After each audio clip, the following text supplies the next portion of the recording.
Hello everyone, hearty welcome to the 10th lecture of the Plural Perspectives video lecture series offered by the Postgraduate Department of English, Pioneer College, Pioneer. This lecture is based on the lesson Clothing Matters, visiting the Melmundusamaram in Keralam, written by Sheeba KM, which is included as the 10th lesson of the textbook Plural Perspectives, Readings on Gender, prescribed for the second semester UG English Common Course students of Kannur University as course 2A04ENG. Dr. Sheeba KM is a professor of history and coordinator of Dakshayani Velayathan Center for Women Studies at Sri Shankaracharya University of Sanskrit. She hails from Calicut. Her areas of specialization include feminist theories, sexuality, gender and history, development theories, etc. She is currently the editor of the feminist monthly Sankadita. Through her writings and speeches, she tries to depict the miseries of women in several areas of social life. The central point of her argument is initiated for the upliftment of the whole lives of women and thus to create equality, liberty and fraternity among the oppressed and suppressed fellow beings in different parts of India. The Melmundusamaram is an important chapter in the annals of the 19th century Kerala history. The background of the rebellions were the existing caste domination created by the feudal relationship and hegemony. The Melmundusamaram is also called Chanar Lehla, Shanar Revolt or Sheela Vazhakku. It took place in Thiruvidankur in the first half of the 19th century. During those days, women belonging to lower castes were denied the right to cover the upper part of their bodies. They were identified by the way they dressed, while Christian and Muslim women wore kupayam or rauka. Clothes were symbols of social hierarchy and variations determined the status of caste Hindus. Chanas were toddy tapers or palm jaggery sellers who lived in the Thiruvidankur region of Tirunelveli and Kanyakumari. Chana community belongs to the category of untouchables and they mostly worked in the fields of Nair landowners. They had to pay heavy taxes like capitation tax, head tax, poll tax, hair tax, breast tax, etc. The arrival of Christian missionaries was an encouragement to break all the barriers of social injustice. The missionaries started schools in Kerala and introduced rational, secular and popular education. This attracted Chanar community and they converted to Christianity. Reforms were initiated to improve the lives of the converted fellow beings and they were provided with education, training and jobs. Due to this influence, they challenged the social restrictions imposed on them. Chana women refused to follow the dress code prevalent during those times. So, an order was issued in the year 1812 by Thiruvidankur Diwan Colonel Munro along with Reverend Wrinkletop. It permitted the converted Chanar women to cover their breasts, but it clearly denied them to use the Melmundu worn by Nayars and Nambudiris. Instead, they can wear jackets or bodies. They soon began draping the Melmundu in the place of the jackets or over them. The higher caste Hindus were not prepared to accept this action. In 1822, the jackets of two Chanar women, one was Yeshu Adiyal and another one Nidhi Adiyal, were forcibly torn off in public. This created chaos in Thiruvidankur and it led to the attack of churches where Chanar women took shelter. In the year 1823, the Nayars filed a court case against the Chanas for the failure to pay toddy tax and of covering their bodies with Melmundu. Reverend Charles Met, known as the father of South Travancore Mission and he belonged to London Missionary Society, he attended the court justifying the Chanas for draping their bodies, which became successful on the verdict favouring Chanas. But the missionary was against continuing the struggle thereafter. Another notable event which occurred in 1828 put Chanars once again against the high castes. The Chanar men were asked to carry palm leaves for elephants at the Padmanabhaswamy temple on a Sunday, which was considered a sacred one for attending the church. The Chanars forced the Nayars to themselves carry it to the temple. The event aggravated the situation, which was already in a crisis-ridden social atmosphere. In 1828, the practice of Uriyamvela came to an end through royal proclamation. The situation became adverse after the royal order, that is, clashes occurred in different parts of Tiruvidampur, and the high caste Hindus were daring to challenge their ruling authorities. They even made an attempt on the life of Reverend Charles Mead. These sorts of problems ultimately culminated in a royal proclamation in 1829 made by the regent Gauri Parvati Bai, restricting the use of Melmundu to the Chanar women, and once again the Melmundu was replaced with Kuppayam. This proclamation resulted in much agony among the Chanars, and they fought against the high caste Hindus with much vigor and vitality in 350 locations of Tiruvidampur like Thovala, Agadishwaram, Kalkulam, Vilavangodu, Iraniyal, etc. Churches were burned down in several places. Aralamudu, Vadagara, Kulithara, Mailadi, Andithopu, etc. witnessed much atrocities resulting in the burning of churches and schools. The Chanar did not stand with folded hands, and they retaliated in 1859 with an open fight in different parts of South Travancore. The colonial government was watching these activities. The Tiruvidampur government was unwilling to make reforms in the case of the attire of the Chanars, and at the same time it was regarded a shame to the colonial administrators. The British were known for their administrative reforms in different parts of their colonies in the world, and they had to do something to improve the condition of the Chanars. They sent messages to the governor, and the governor was compelled to get explanation from colonial resident William Cullen in Tiruvidampur.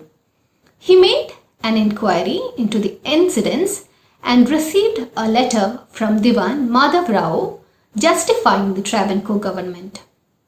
Diwan vehemently criticized the Chanars for imitating the high caste Hindus in wearing a sari. The suppression of the Chanars in several parts of Tiruvidampur was justified by Diwan, but the British continued to pressurize the Tiruvidampur government, and consequently Uttaram Tirunal Marthandavarma issued a proclamation in 1859 stating that the royal proclamation of 1829 was not pragmatic, and since all people had to live in equality, both the converted Chanars as well as the Hindu Chanars may wear Kuppayam, or like the Mukkuvatis, all Chanar women may drape the Kattisela, or in whichever way cover their breasts. Since the beginning of nationalism and socio-religious movements in different parts of India, there came much developments in different areas of life. The social reformers and political leaders with journalists and intellects created a new atmosphere, and the Indian freedom struggle enlisted the cooperation of every section of society. The same argument of the Chanars were reflected in the women movement in the early part of the 20th century. Just like the peasant outbreaks in different parts of India, especially in Malabar, which ultimately culminated in the political movements of the closing part of the 19th century, the Chanar agitation in the 19th century didn't get an open support from all sections of Hindu society. It is not the defect of the movement, but the ground had been prepared for the early part of the century for several developments which occurred simultaneously. The regional, national, and international developments integrated into popular movements. Thus, India witnessed all-round developments and divergent views which made the emergence of modern India. The marginalized women, that is Chanars, of the society gained a new opportunity to project their sufferings and grievances through Melmundusamaram, which not only exposed their problems of attire, but different kinds of taxes being imposed on them without their consent. Even though the primary aim of the missionaries were to cover the breasts of converted Chanars, women retaliated against the upper caste by imitating the way Nair women draped Melmundu. The use of Melmundusamaram finally resulted in influencing and emerging class, caste and gender problems interconnecting the struggle against landlordism and political domination. At certain places, they openly defied the authority of high castes and landlords which anticipated the later events in Thiruvidampur. Clothing thus became instrumental in a struggle that was fought on multiple alignments. Melmundusamaram was only a partial victory. The 19th century Travancore society was too conservative and traditional. The national and international influences were about to come to the scene. The social mentality and aesthetic sense of the people were too narrow or parochial that the caste Hindus monopolized everything relating to life. But we can't neglect the fact that Chanar agitation was a historical necessity in the empowerment of the downtrodden Kerala women and facilitated the strengthening of the national movement in the closing part of the 19th century. Even though we are approaching the subject with gender perspective, we should not forget the fact that every society is segregated through wealth and power. The have-nots, here the have-nots are the Chanars, are exploited everywhere by haves. Feminism, masculinism, patriarchy, matriarchy, etc. are secondary factors. We can understand this aspect in a better manner if we go through the works of Marx and Engels. The central point is wealth and power amalgamated with family and selfishness make human life dynamic. A thing of beauty is a joy forever, says the world-famous English poet John Keats. Garment or attire make a person attractive or beautiful. People's dress provide a new dimension to the life when they are becoming a social animal. Just like other factors which enrich human life, the dress becomes a symbol of dignity and human body becomes a site or space for aesthetic pleasure, just like a thing of beauty. Sheeba KM emphasizes some lessons that can be learned from Melmundusamaram, which is historically underscored. First one, clothing became a significant part of the society which represents a woman's status and dignity. We have seen the Travancore princely state and the colonial authority maintaining the status quo, the social order, by justifying the policies and sanctioning a limited amount of freedom when the violence erupted in several parts of Travancore in the name of women's garments. The covering of full bodies of women linked with the most desirable and civilized form of dressing, breaking the existing rules and regulations, could invite the ire and jealousy of everyone and anyone, and they had their justifications also. These are the three important points. Whatever may be the outcome of these revolts of Chanars, we can't minimize its relevance. When S.B. Chowdhury made a research into the civil rebellions of India before and after the revolt of 1857, he made a microscopic study of thousands of rebellions which occurred in different parts of India. Most of the rebellions were unsuccessful. Some of them were partially successful or partially victorious. Anyhow, these rebellions indirectly contributed to the making of modern India and to the national uprising of the 20th century. The same is applicable to the Melmundusamaram of Chanars. Just like the Chanar revolts, there were Mappila outbreaks in Malabar, and these revolts were peasant outbreaks which shook the foundations of British in the Ernaad and Valluvanadu regions of South Malabar. These revolts were suppressed with an iron hand by the colonialists. But these rebellions had far-reaching consequences in the later period. Just like the case of the Chana agitation influenced the later history. The women empowerment is still a mirage.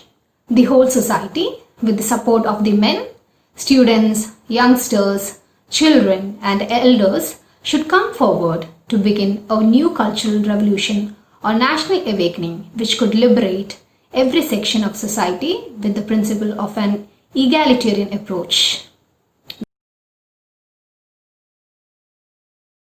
Now moving on to the questions. Clothing signifies social occasions. Comment. Answer.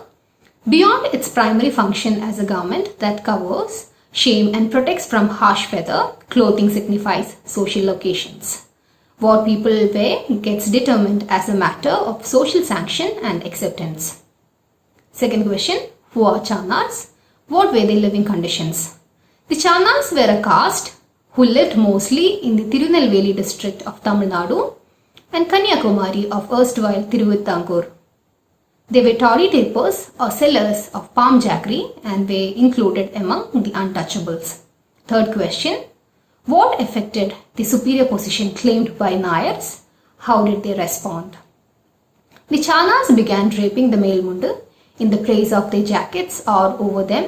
This was felt to be an affront to the superior position claimed by the Nayars, who responded with violence. Next question. What was the attitude of the missionaries towards the clothing of Chanar women?